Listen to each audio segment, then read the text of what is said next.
अस्सलामुअलैकुम। ये हमारा टॉपिक है न्यूक्लियस। अच्छा, जो हमारे पास न्यूक्लियस है इसको सेल का कंट्रोल सेंटर भी बोल रहे हैं। मतलब जो सेल की सारी इन्फॉर्मेशन स्टोर होती हैं, ये ऐसी ऑर्गेनेली है जो गवर्नमेंट के तौर पे काम करती है सेल के। जब हमने चैप्टर स्टार्ट किया था तो हमने ये कहा था कि जिस तरह एक सिटी की गवर्नमेंट होती है तो सेल की भी गवर्नमेंट है, जो सेल के तमाम फंक्शंस को कंट्रोल कर रही है वो न्यूक्लियस है। क्योंकि न्यूक्लियस के अंदर हमारा जो जेनेटिक मटीरियल है, डीएनए या आरएनए, वो मौजूद होता है जो सेल की सारी एक्टिविटीज़ को, सेल ने क्या करना है, कब करना है, सेल ने कितनी बार डिवाइड करना है, यहाँ तक के सेल के अंदर जितने भी फंक्शन जो सेल ने परफॉर्म करने हैं, जो लाइफ के लिए नेसेसरी हैं, लाइफ के लिए ज़रूरी हैं, वो परफॉर्म करने हैं, वो न्यूक्लियस जो है वो डिसाइड करता है। ये हमारे पास न्यूक्लियस का स्ट्रक्चर है जिसको हमने आगे डिस्कस करना है।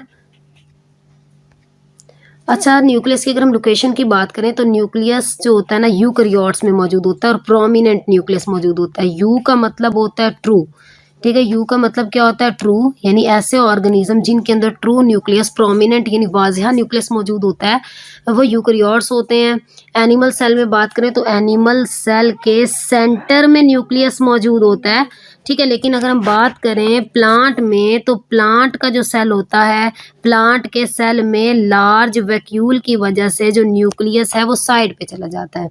ये प्लांट सेल का न्यूक्लियस है और ये एनिमल सेल का न्यूक्लियस है कि एनिमल सेल में जो न्यूक्लियस होता है वो सेंटर में मौजूद होता है, लेकिन प्लांट के सेल में बड़ा वैक्यूल की वजह से, क्योंकि यहाँ वैक्यूल होता है जिसका साइज़ बहुत ज़्यादा बड़ा होता है, उस वैक्यूल की वजह से जो न्यूक्लियस है वो प्लांट सेल में साइड पे चला जाता है। फिर हम स्ट्रक्चर की बात करें कि न्यूक्लियस का क्या स्ट्रक्चर है। जो है न्यूक्लियस की जो मेम्ब्रेन होती है उसको न्यूक्लियर पोर बोलते हैं। जैसे सेल की मेम्ब्रेन को सेल मेम्ब्रेन बोलते हैं, इसी तरह न्यूक्लियस की मेम्ब्रेन को क्या बोलते हैं?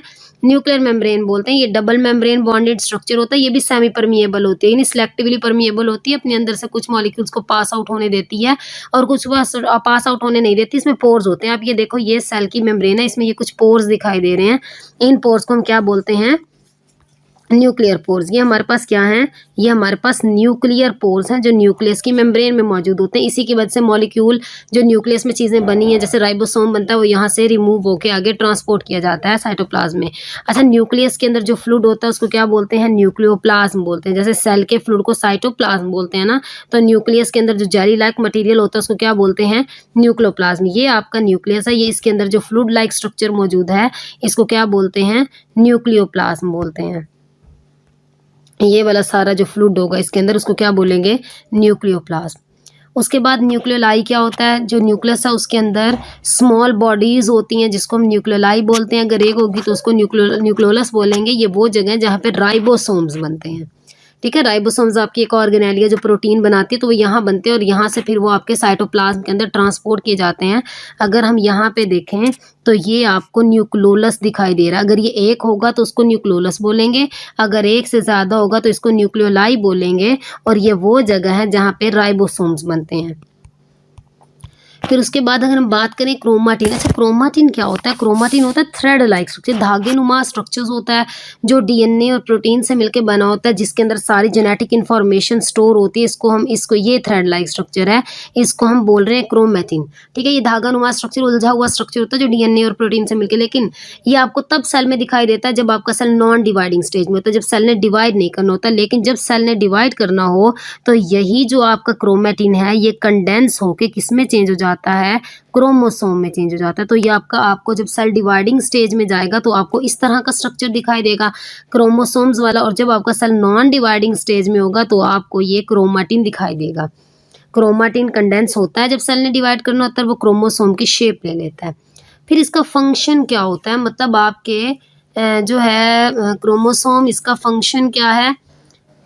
या डीएनए का फंक्शन क्या है, या आपके न्यूक्लियस का फंक्शन क्या है? जो न्यूक्लियस है इसके अंदर आपका डीएनए मौजूद होता है, डीएनए के ऊपर जीन्स मौजूद होते हैं, ठीक है। अगर मैं बात करूं, ये आपका क्रोमोसोम है, क्रोमोसोम डीएनए से मिलके बना है, यानी इसके अंदर यहाँ पे आपका क्रोमोसोम होंगे और क्रोमोसोम के ऊपर यहाँ पे क्या मौजूद होते हैं? जीन्स मौजूद होते हैं, ठीक है। ये जीन क्या करते हैं? डीएनए के किस जो सारी इंफॉर्मेशन है, डीएनए जो है अपनी खसूसियात को अगली जनरेशन में ट्रांसफ़र करता है। इसीलिए हम न्यूक्लियस को हेरिडिटी मटीरियल या डीएनए को हम हेरिडिटी मटीरियल बोलते हैं।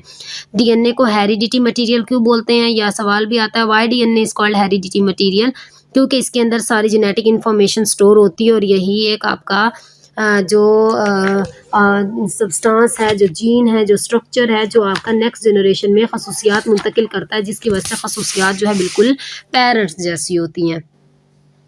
ये आपका है सेंट्रोमेयर। सेंट्रोमेयर वो पोजीशन होती है जिसके ज़रिए क्रोमोसोम्स के आर्म अटैच होते हैं। ये क्रोमाटिन है, ठीक है। ये धागे नुमा ऐसे स्ट्रक्चर होता है, इसको क्या बोलते हैं, क्रोमाटिन। लेकिन ये डुप्लीकेट हो जाता है तो इसको दो सिस्टर क्रोमाटिन, यानी सिस्टर ये क्रोमाटिन होगा और ये इसकी दो सिस्टर क्रोमाटिन, एक ये सिस्टर क्रोमाटिन और एक ये सिस्टर। इसको सिस्टर क्रोमाटिन क्यों बोल रहे हैं, क्योंकि ये एक ही सेंट्रोमेयर के ज़रिए अटैच होते हैं। लेकिन जब ये कंडेंस होते हैं, कंडेंस होकर ये किसका स्ट्रक्चर अपना लेते हैं, क्रोमोसोम का।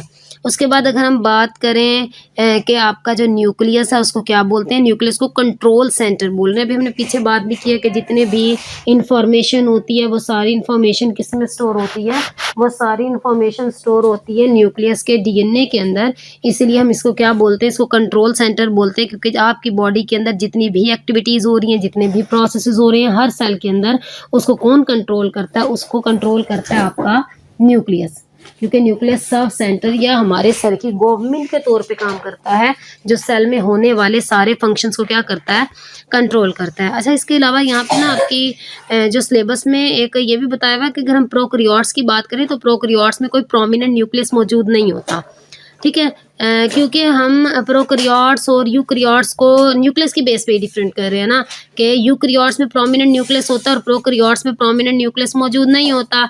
और जो यूकैरियोट का डीएनए क्रोमोसोम है वो डीएनए और प्रोटीन से मिलके बनता है, और आपका प्रोकैरियोट है उसका किससे मिलके बनता है, सिर्फ डीएनए से, और इसका डीएनए साइटोप्लाज्म में होता है। और हमारा डीएनए यूकैरियोट का डीएनए न्यूक्लियस में होता है, क्योंकि इनके अंदर कोई मेम्ब्रेन बॉन्डेड ऑर्गेनेली नहीं होती प्रोकैरियोट्स में, तो इसीलिए इनका जो डीएनए होगा वो किस में होता है, साइटोप्लाज्म में। और यूकैरियोट्स का किस में होता है, यूकैरियोट्स का होता है न्यूक्लियस में।